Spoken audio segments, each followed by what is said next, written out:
question for Is it on? don't know. Is it on? Jonathan Tucker? Yeah, that's a bit intense. Hello. Shall I No, we shout? can Can I hear just you, shout yeah. very loudly? Just a question for Adam, who I enjoyed everyone's talk actually, definitely. But a question for Adam is, I'm how turning up my hearing on.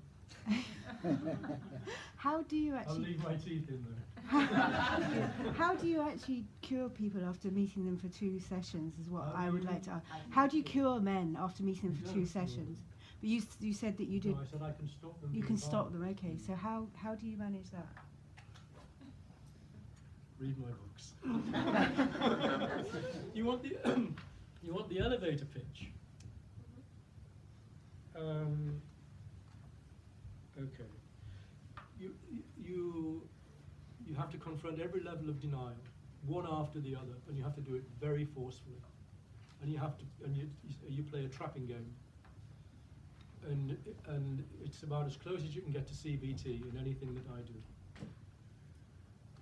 And it's every account a man gives about why he's doing, and every man is desperate for an account that explains why he's behaving, because he knows he's doing the wrong thing.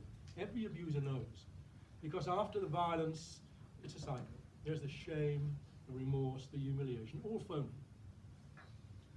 But they do know they're doing something wrong, and they believe they're not lovable. And it's obvious. Why the hell would anybody want to love you?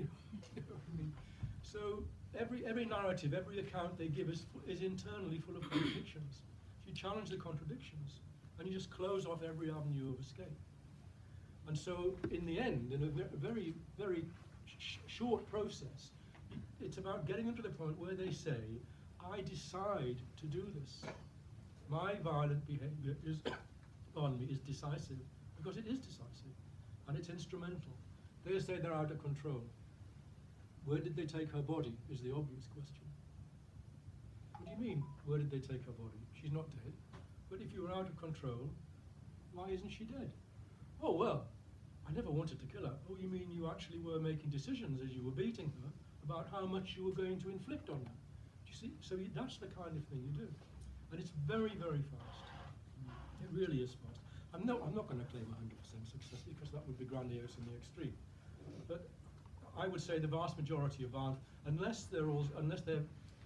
if they're psychopathic, that's harder. If they're more than dual diagnosis, that's also much harder. Drugs, alcohol, and so on. But I mean, the vast majority of abusive men come from what you would call, from the outside, normal families. You know, they've got net curtains and aspidistra. You know, and you know, I mean, I can't. You know, I've had senior police officers in my office, judges, For therapy.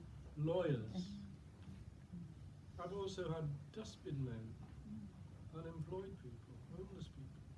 It's very common. It's a classless crime. It really is.